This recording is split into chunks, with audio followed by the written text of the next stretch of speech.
Hey guys, it's Ty and welcome back to my channel. So we are currently in the middle of February, which means we are also in the middle of Black History Month. So before the month ends, I wanted to go ahead and do a recommendations video. So I'm going to be recommending some books that I have read by Black authors over the last few years that I have really enjoyed. So I have this broken down between a middle grade, young adult, and adult. So we will go ahead and start with middle grade. So I don't read a lot of middle grade, but I do have two books that I wanted to recommend you guys. The first one being Root Magic by Eden Royce. So in this one, we're following these two twins. They live in the South Carolina in the 1960s, and they are dealing with the death of their grandmother, but they are also about to turn 11. Because they're about to turn 11, their uncle has taken them under his wing and he is going to introduce them to root work, which has been a part of their family for generations. Once they start to learn about this root work, some strange things begin to happen. Obviously, I really enjoyed this one, but I would highly recommend listening to this one on audio because once we start to get the introduction of root work and some of those strange and creepy things start to happen, the narrator did a great job at portraying those creepy things. And for this to be a middle grade, there were some points in this where I was actually creeped out. It had me kind of looking over my shoulder when we got to some of those parts. So I thought those parts were fantastic. Now, this also deals with some other things. Like I said, these kids are growing up in the Deep South in the 1960s. So we kind of see from their perspective how they interpret like some of the things that is happening to them, like how they're dealing with racism. There's also some bullying that takes place because even though they're twins, they're both turning 11. I think one of them gets bumped up a grade, and so they're separated and they don't have each other to lean on anymore. And so one of them is dealing with some bullying at school. And so we also see from their perspective how they deal with that. So again, I would highly recommend this, but definitely check this one out on audio. So the other middle grade I have here is Amari and the Night Brothers by B.B. Alston. So this is probably the more popular of the two. So this is the first book in a currently ongoing series. So 3 books are currently out right now, and I think a 4th one is coming soon. And I have read books 1 and 2 and have really enjoyed them. So in this one, we are following our main character, Amari, and her older brother, Quentin, has been missing for some time, and she has been doing everything that she can to try to find him. So one day while she's in his room, she hears a briefcase that is ticking. And inside of that briefcase, because you know, of course, she had to look, inside that briefcase, she finds out that there are some tryouts over the summer taking place at the Bureau of Supernatural Affairs. Yes, the Bureau of Supernatural Affairs. And she wants to go to the tryouts because she thinks that this might be the key to why her brother is missing. And so we follow Amari as she is trying to go through these tryouts, and then she learns about this world, this other world that she knew nothing about, that has like a lot of supernatural creatures. There's a lot of fantastical elements. And while she's there, Amari learns that she has a hidden supernatural talent that she didn't even know that she had. So this was really cute. I really enjoyed the world. I liked her learning about this world for the first time and everything that this world entails.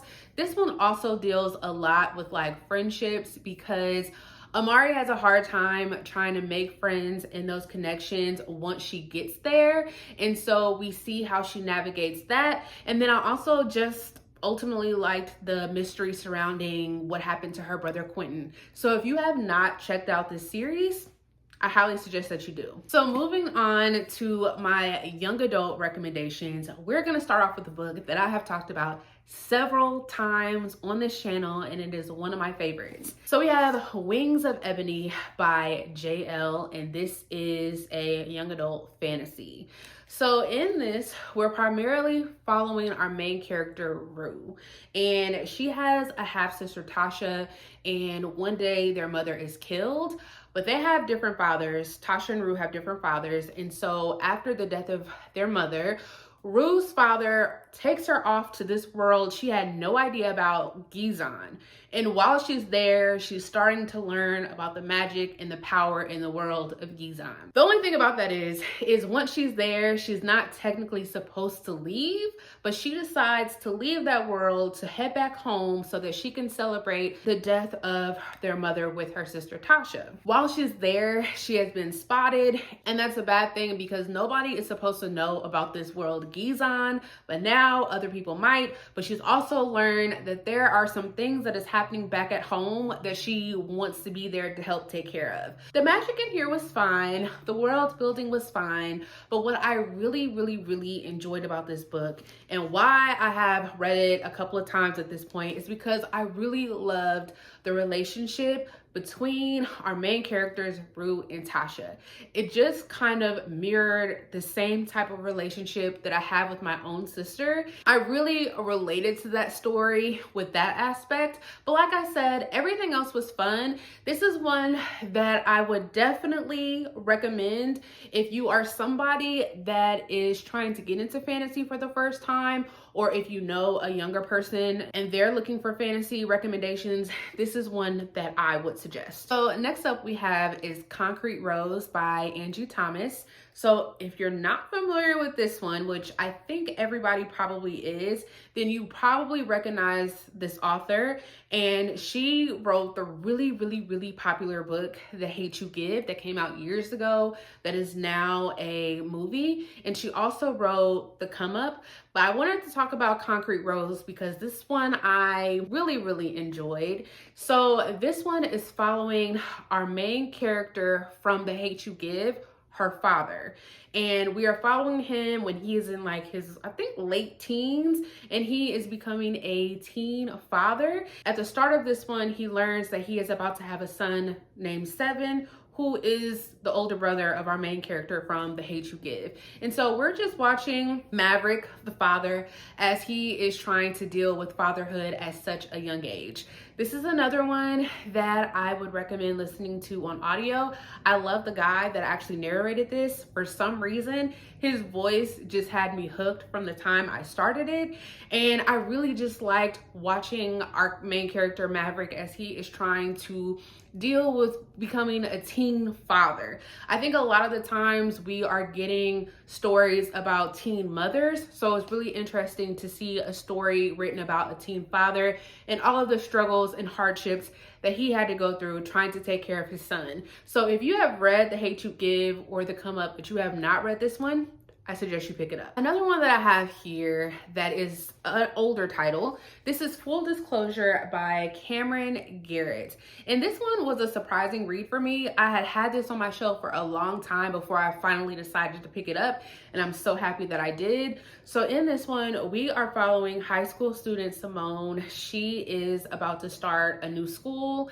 She's really nervous about it and scared about how she would be perceived by her classmates because she is hiding a secret, and that is she is HIV positive. And that comes with its own struggles, of course. She has in the past had hard times finding and keeping friends once they find out the secret, and she has also had a hard time trying to find relationships with someone accepting that she is HIV positive. So once she starts this new school, everything seems to be great. She's making friends, she's found a boy that she likes, but then someone finds out her secret and they start leaving her notes, threatening her, telling her that they are going to expose her secret, and Simone does not know what to do. So I thought this was a very eye-opening story. I liked reading about Simone's thoughts about her situation, a situation that so many people unfortunately have to deal with. And it was really sad at times just seeing how much she had to struggle with a situation that honestly wasn't her fault once you get the backstory of how she became HIV positive. And I liked watching her form these friendships.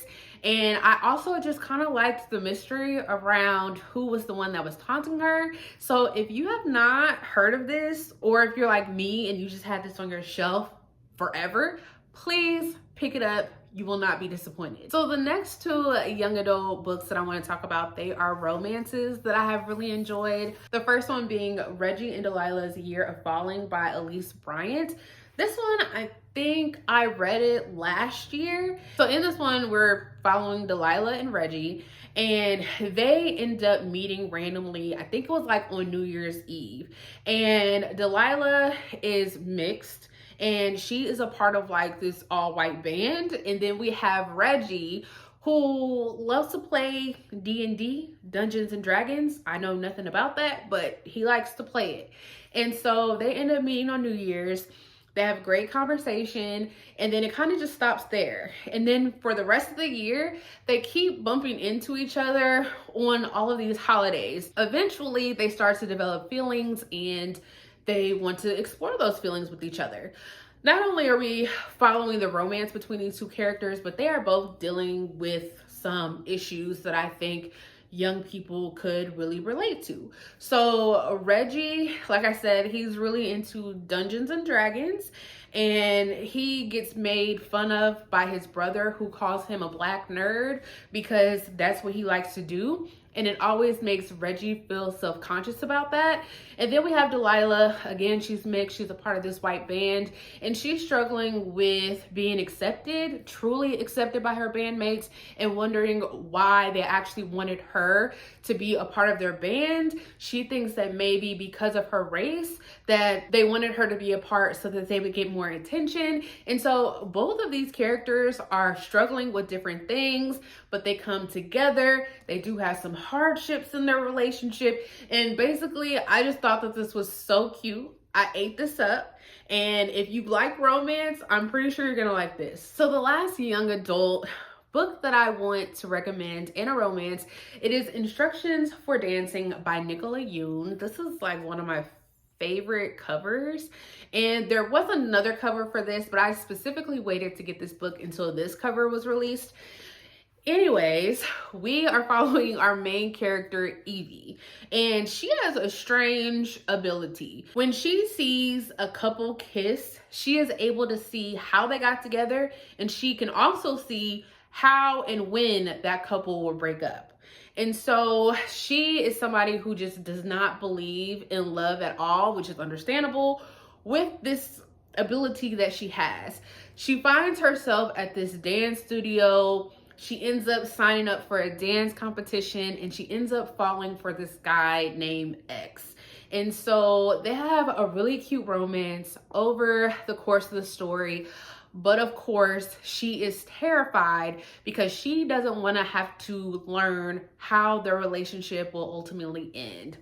I thought this was really cute. I really enjoyed watching Evie and X's relationship develop over the course of the story. I also liked that we learn some things about Evie and her parents' relationship, which contributes to how she actually feels about love. And then the ending literally tore me apart. So this is definitely one that I would highly recommend. So moving into my adult recommendations, I am going to start with some adult romances that I have really enjoyed. The first one I actually read not last year, but the year before last, and that is You Make It Feel Like Christmas by Donna Hill and Frances Ray. So this is actually two stories in one. So the first story follows this older couple. They have been married for years, and the wife has just been like fed up. She has aspirations that she wants to follow, but her husband is really traditional, and he just believes that she should be at home taking care of the family while he goes out and makes the money.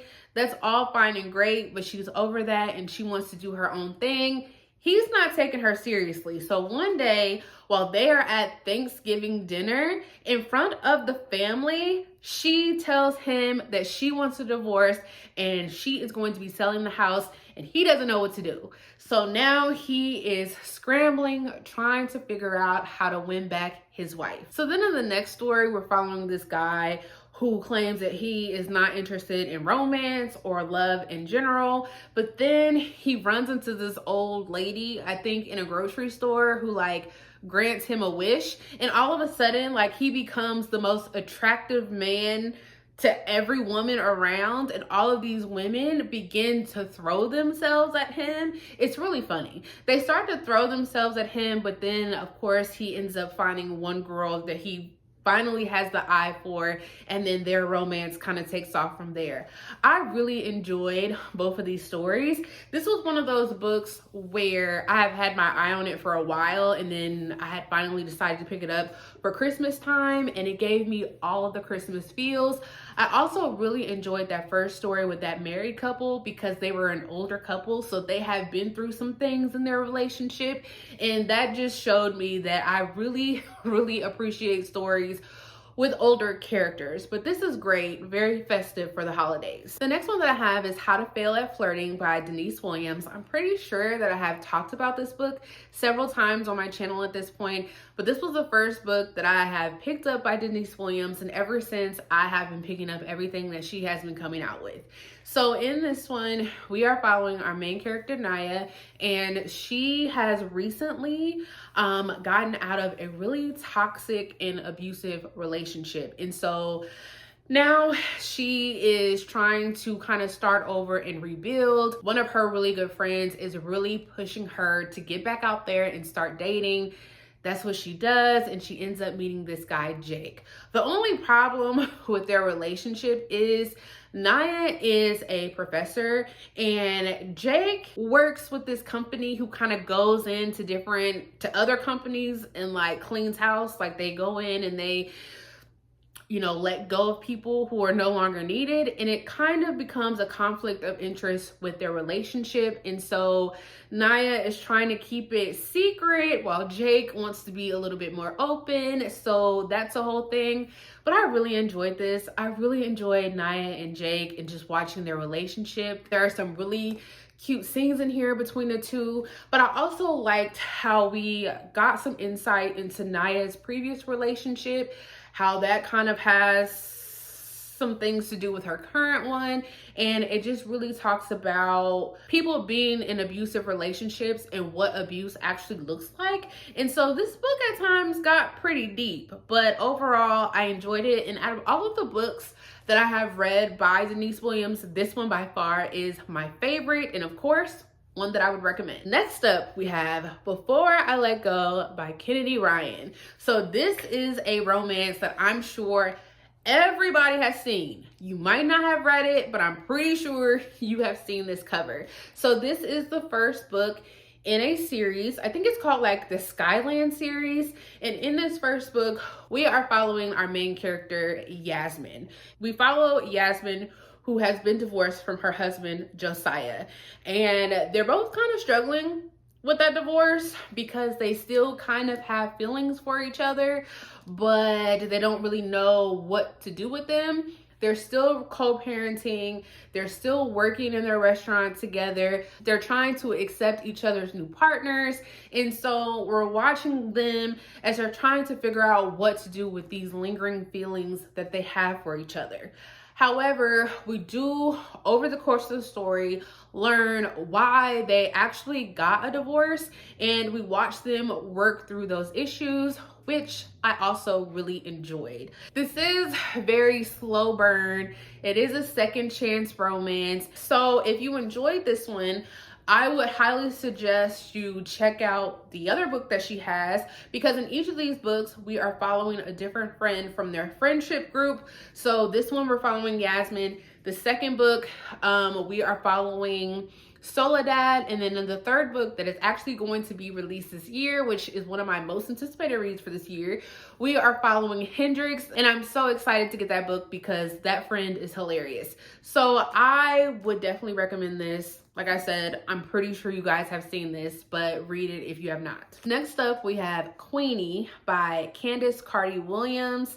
This was my first book by this author. So in this one, we are following our main character, Queenie, and she has just broken up with her white boyfriend, and she doesn't know what to do with that. She is not happy with her job. She doesn't know what to do with that. So she kind of is like all over the place. She starts to like date and like sleep around, and she's trying to find herself. And basically that's what we're doing. We're watching Queenie as she is trying to find herself, and I ate the story up. I loved watching Queenie try to figure it out. I liked her friendship group. I liked how some of her friends were trying to hold her accountable for some of her actions, because some of her actions were a little wild.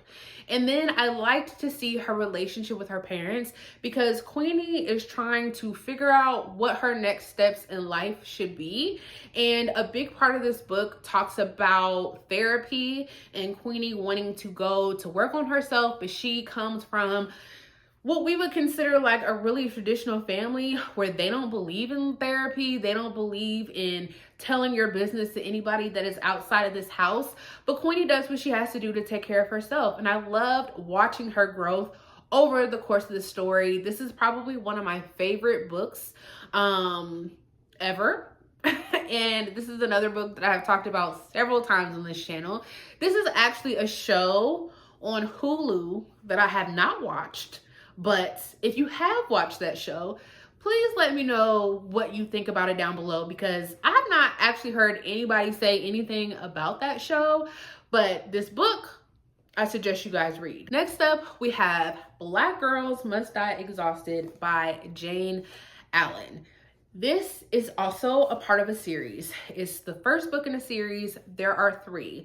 I actually have a dedicated review to this entire series that I will have linked below in case you guys are interested. I really enjoyed this first book. I do not think we needed the other 2 books, but nonetheless, this first book I adored. So in this one, we're following our main character, Tabitha. She's like in her early 30s. And again, this is another story with someone trying to figure it out.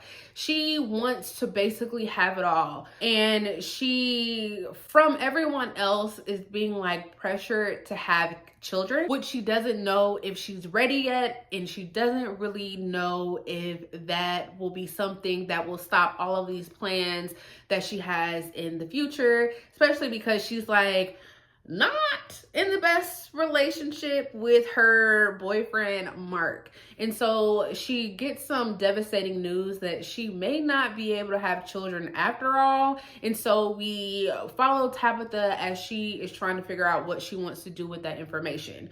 I really resonated with this one because as someone that is also in her 30s, I feel like when you get to a certain age, people think that in order to measure success for women, that is for women to have children. And that is not the case, especially because not everybody wants to have children and not every woman is able to have children. And so this talked a lot about that. And I agreed with a lot of things that this book was talking about in regards to that. I also liked Tabitha's friendship groups. Listen, if you haven't figured it out by now, I love a good friendship group in stories. I loved all of the conversations that they had between each other, because her 2 friends that we also kind of follow in the story, they're both going through their own things as well. And so just seeing all of their perspectives and how they're dealing with their situation was interesting. And then I also like the side character, Miss Gretchen. She lived in a retirement home with Tabitha's grandmother, and Gretchen was dropping all kind of gems, and she was speaking all the right things to Tabitha, which is something I also agreed with. So again, I really like this first book. So if you have not checked this out, I suggest you do. Up next, we have Brooklyn. I know by now you guys are sick and tired of me talking about this, but I really enjoyed this book. This was one of my top books of last year. This is by Tracy Brown. In this one, we're following this young girl by the name of Brooklyn, and she comes from a very religious home. Her father is a pastor. Her mother is the first lady. She has 2 siblings, and out of her 2 siblings, Brooklyn, I would say, is the more rebellious one. There was a situation that happened one night at home that causes Brooklyn to be kicked out of her house, and she has to survive in the streets of New York on her own, and we're watching Brooklyn do that. This gives me all of the nostalgic 90s vibes. So the books that you're reading in the 90s, I always say the same books like Fly Girl or The Coldest Winter Ever. If you enjoyed those books, then I think this is a book that you would also enjoy. I also just like the character of Brooklyn in general, because There were times when I really liked her and I agreed with some of her actions. And then there were times when I absolutely hated this character and hated how she treated everyone around her. And it's just like a big up and down with how I felt about Brooklyn throughout this entire story, which I kind of think is the point. But I really enjoyed this. I have picked up another book. Well, I have purchased another book by this author. Unfortunately, this author has passed away. I think she passed away while she was writing Brooklyn, and someone else had to finish the story for her. But I do want to read this author's backlist because I enjoyed this one so much, and I think you guys will too. Next up, I have Rootless by Crystal Zara. I think that's pronounced Apia. And this was a story. So we're following our couple, Sam and Effie. And at the beginning of the story, Sam comes home and he realizes that Effie is missing. And I think they live over in like London. Yes, they live in London. So he finds out that Effie is missing. Then we are transported back in time to when Sam and Effie met. And this is primarily following Effie, and she is one of those women who never really wanted to have children, and she just wanted to find something in life that she was passionate about and pursue that. But she came from really traditional parents who every chance they got was pushing her to do things that she did not want to do, like have children. So while she was in like grade school, I think, she meets Sam. They kind of grow up together. They start this romance, and they are on two totally different pages with what they want to do with their life. But somehow they end up together, and she ends up having a child. And honestly, that was probably one of the worst things that could ever happen to Effie. And we are following Sam and Effie's relationship. This was another one, just like Black Girls Must Die Exhausted, that I really resonated with, because it again talks about women and the pressures of having kids. And again, not every woman aspires to be a mother. And I don't think that that is something that is talked about a lot. And in this one, Effie is, she is struggling. And it was very eye-opening to see her story. And I think a lot of people could probably relate, maybe not to everything in this, but at least to how Effie is feeling and the pressure she is getting from other people who is not in her relationship. So I enjoyed this, even though at times it felt like it was hard to get through. This was a good one. So the next few books that I have here are some mystery, thriller, and some horror books. So the first one that I have here is Jackal by Erin Adams. First off, can we just appreciate this cover? Absolutely love this cover. So in this one, we are following our main character, Liz, and she's Black, and she's coming home for her best friend's wedding, and that woman is white. And so it's over the summertime. This wedding takes place outside, and her friend's daughter ends up going missing during the wedding. And there is a huge search for her. Liz realizes that this could be part of something else, because it seems like the past few years, every summer, a girl goes missing. And then we're getting these chapters, these random chapters throughout the story about another girl that has gone missing. And Liz is starting to kind of put the pieces together. This was a very interesting read. What really captivated me about this story was just like the conversation around missing girls and how Black missing girls are treated versus white missing girls, and how the white girls usually get more attention brought to them than the Black girls. And so there's like a whole conversation around that. And then of course, I just like the mystery surrounding this current missing girl and how that kind of tied to all these other missing girls. Very eye-opening. It went in a direction that I couldn't have seen that coming even if I wanted to. I think parts of this, especially towards the end, might have went over my head just a tad bit, but it did not take away from my enjoyment for this story. Then of course, you guys know that I had to have S.A. Cosby somewhere on this list because he is my all-time favorite author. I have enjoyed every single book that I have read from him thus far, this one included. This is probably my favorite one from him. And this was the first book that I read from him. This is how I was introduced to S.A. Cosby. So this is Razor Blade Tears. And in this, we are following Ike and Buddy Lee. Ike is Black, Buddy Lee is white, and their sons were married. Not only were they married, but they were brutally murdered. Both Ike and Buddy Lee do not think that the police are doing what they're supposed to do in order to find out who murdered their sons. So Ike and Buddy Lee team up and they decide that they are going to figure out what happened to their sons. This is very action-packed. This read like a movie. I think a lot of S.A. Cosby books are very action-packed and they read like movies. So if that is something that you are into, then I would highly suggest this book as well as his other books. But I would highly suggest his work.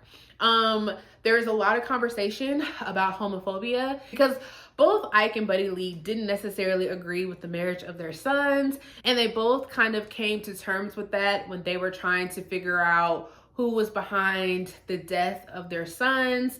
And it kind of, you kind of got some insight into how both of these parents felt in regards to their son's relationship. And it was kind of sad, especially because they can't really rectify those feelings because now their sons are no longer there. And then I also just liked the budding friendship between Ike and Buddy Lee. These two people could not have been more different. And in case you are not aware, this has been picked up to be adapted into a movie. I'm really excited for it. I don't think as of right now there is a cast list out. If there is, somebody please let me know. But I'm so excited to see this being adapted into film. So if you have not checked out anything from S.A. Cosby, I would highly suggest this one or any of his other books. Next up, we have Nana by Brandon Massey. And I'm just gonna say right now, this was wild, okay? This was a wild story. So in this one, we are following Monica, who is married to Troy. And while they are at a funeral for one of Troy's loved ones, I believe, his quote-unquote mother, Grace, shows up. Somebody who he has not seen in years. And he kind of like takes pity on her and invites this woman who he does not know to come and stay with him and his family. And things get weird real fast between Monica and Grace. Because as Grace is staying with them, Grace, who's this older lady, starts to look younger and younger by the day. Meanwhile, Monica over here is getting older and older by the day. And for some reason, the only person who seems to be concerned is Monica. So this story just takes a wild turn. I was very, very, very entertained while I was reading this. I was also very grossed out while I was reading this. But nonetheless, if that sounds good to you, I would highly suggest picking this up. This was my first introduction into Brandon Massey. I know that he has written a lot of other things, and I don't really know what else to pick up from him. So if you guys have read other things by him, please let me know. But if you have not picked this up, I suggest you do. Then I would recommend The Reformatory by Tananarive Due. This is a big boy, but I think it is worth it. However, I do think this is one that you should check out trigger warnings for because it does get dark. So in this one, we are following this like 12-year-old boy, Robbie, and he ends up getting sent to this really bad reformatory for boys because he kicked this white boy for messing with his sister.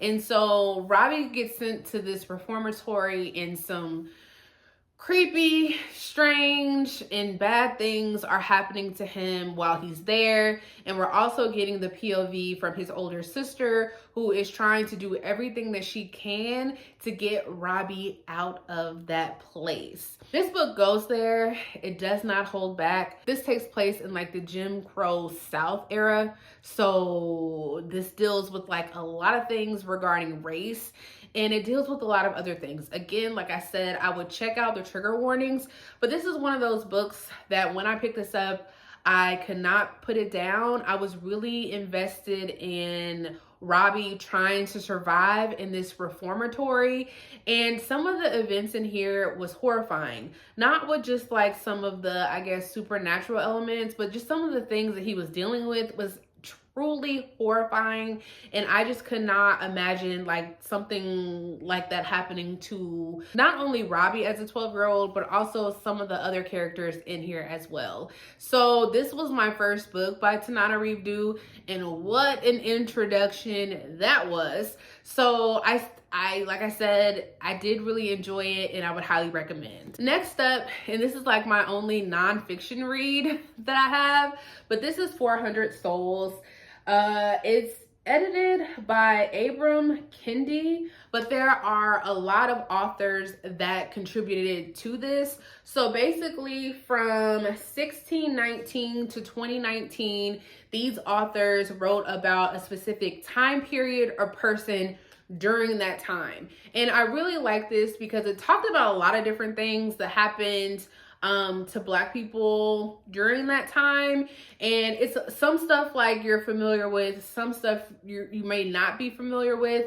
It was all kind of, I guess, surface level, but it was enough information that if you were interested in any of the topics, then I think this would lead you to then look into those topics further. Some of these were stories, some of these were like poems. I highlighted and tabbed so much in here. Like, for example, from 1794 to 1799, there was the Fugitive Slave Act that someone wrote about. Then we have from 1799 to 1804, higher education. So like I said, it's just different topics written by different authors. Between the time periods of 1619 and 2019, it was very interesting. Some of the things that happened during this time period almost brought me to tears, which is how much our people have suffered. So this was also one of those books that was on my radar for quite a while, and I'm glad that I finally got to it. And this is definitely a nonfiction, if you are a nonfiction reader, that I would definitely recommend. And then the last book that I have to recommend, and it's my only adult fantasy book, that's The Fifth Season by N.K. Jemisin. This is a completed trilogy. I read this like years ago, so I might be a little spotty on the details, but this was like my first introduction into adult fantasy. Not sure that I would start here, but once I got through it, I really enjoyed it. And I think if I did a reread, I would appreciate this story a lot more. In this one, we're dealing with a world that deals with like a lot of catastrophic events like earthquakes, and they kind of use people in a way to like stop those things from happening in like gruesome ways. But at the heart of the story, we're following this mother who is looking for her daughter, and it's told from different POVs. One of them is told from a second person POV, and the way that this story comes together is it was beautifully crafted, and it came together in a way that I just did not see coming. I was not expecting it. And then all of the things that it just talks about throughout this story and how these people are being used and oppressed. It's a beautifully crafted story, and this is like one of those fantasy books that it's so hard to explain to somebody who has not read it, because you don't want to give away too much, especially with how it comes together. But if you are into fantasy and you have not picked up anything from N.K. Jemisin, now this is coming from somebody, I have not read anything else by this author. I do have other books by her, but I have not read them yet.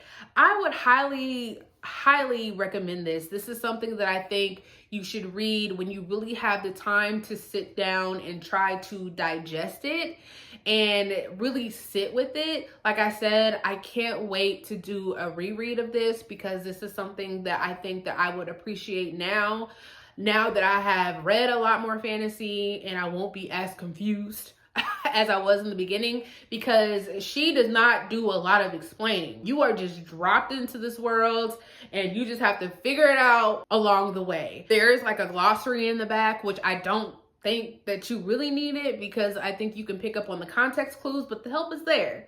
But she does not hold your hand through this, and that is also something that I really appreciated.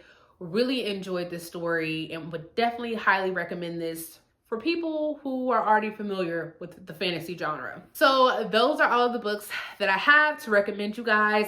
Please let me know if you have read any of these books and let me know your thoughts. And if you have anything to recommend, please leave those down in the comments as well. And I will see you guys next time. Bye.